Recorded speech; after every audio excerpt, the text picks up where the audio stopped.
Hi everybody, and welcome to our module on urinary incontinence. Urinary incontinence is the involuntary loss of urine, and this is a common clinical problem, especially among older patients, although it can sometimes occur in younger patients as well. And there are three major patterns to urinary incontinence. The first one is urge incontinence, the second one is stress incontinence, and the final one is overflow incontinence. And we'll talk about all three in the next few slides.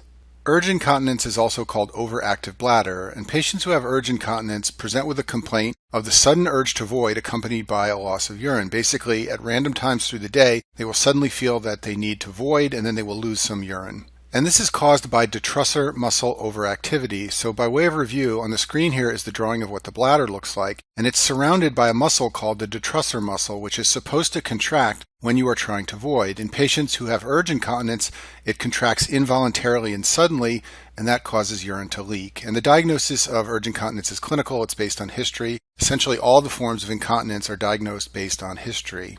For patients with urge incontinence, there are a couple of treatments that are available. The first is Kegel exercises. Kegel exercises are when patients are asked to contract muscles of the pelvic floor and hold it for a brief period of time. These are done several times per day, and over time this strengthens the muscles of the pelvic floor and it allows patients to resist the loss of urine that comes with urge incontinence. The detrusor muscle is under the control of the parasympathetic nervous system, and that system works through acetylcholine as a neurotransmitter. So anticholinergic drugs like oxybutynin can be prescribed, and these can improve the symptoms of urge incontinence.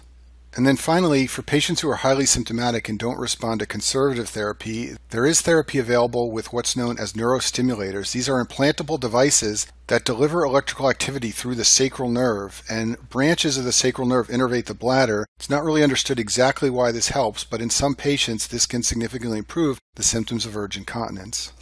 Next type of incontinence is called stress incontinence. In this form of incontinence, there's loss of urine anytime the abdominal pressure increases. So this could be when a patient coughs or sneezes, if they lift something heavy, or if they laugh. This can be very embarrassing. Patients will cough and then lose urine, or laugh and then lose urine.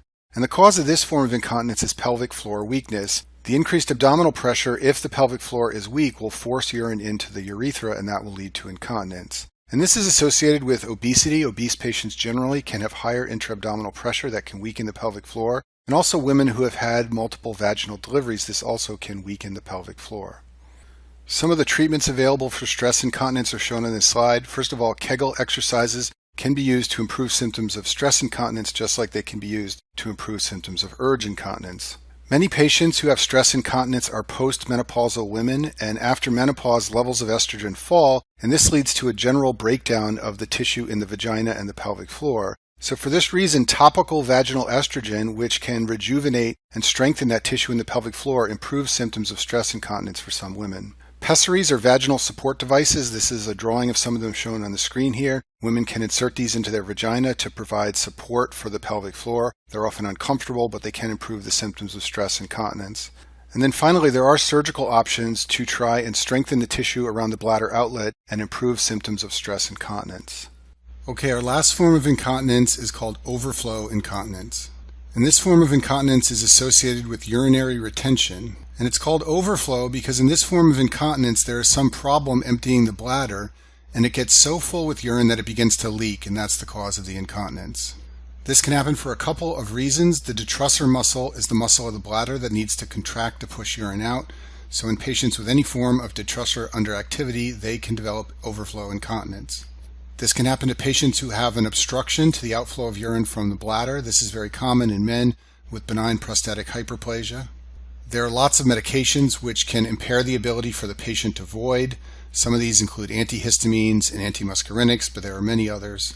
And then lastly, patients who have neuropathy, such as patients who have had a stroke or patients with diabetes, can develop nerve problems where they're unable to tell the bladder to contract, and that leads to overflow incontinence.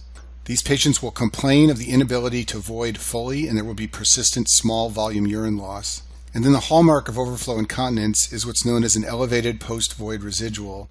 So you ask the patient to void to empty their bladder, and then you use a bedside ultrasound to either take an image of the bladder, or there are certain devices that will simply tell you using ultrasound how much volume is left in the bladder.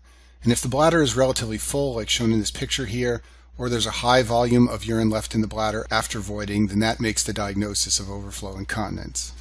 The first-line treatment for overflow incontinence is to treat the underlying cause. So in a man who has BPH, prostate surgery may be recommended. If there are medications causing overflow incontinence, you try to stop those drugs. Another treatment is urinary catheterization. Remember, the problem is that these patients have a full bladder and they can't get the urine out. So you can insert a catheter to drain the urine, and that will resolve the overflow incontinence. This is a drawing on the screen here of a man who is hooked up to a urinary catheter, and the bladder is being emptied into this bag. And obviously, if he keeps his bladder empty through repeat catheterization, that will allow him to avoid having overflow incontinence. And for some men who have BPH and patients who have other problems related to emptying the bladder, these patients are taught at home to self-catheterize so that they can drain the bladder periodically throughout the day. There are medications that can sometimes be used to help overflow incontinence. Cholinergic drugs like bethanechol can help to stimulate the bladder to contract and empty. And alpha blockers like doxazosine and terazosin are prescribed to men who have BPH because they can relax the smooth muscle at the bladder outlet and allow urine to drain. And then, of course, there are surgical options, especially for men who have BPH. They can have a prostate resection.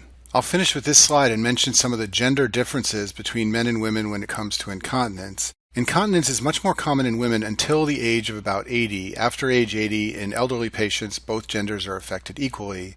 And the idea here is that women often get pregnant and have vaginal deliveries, and this weakens the pelvic floor, and that sets women up for stress incontinence. So in women, the type of incontinence they usually get is either stress or urge or a mixture of the two. The way that men usually get incontinence is from BPH. This leads to overflow incontinence, and then over time of straining to get the urine out in the setting of BPH, this can weaken the pelvic floor and eventually lead to stress incontinence in men. And that concludes our module on urinary incontinence.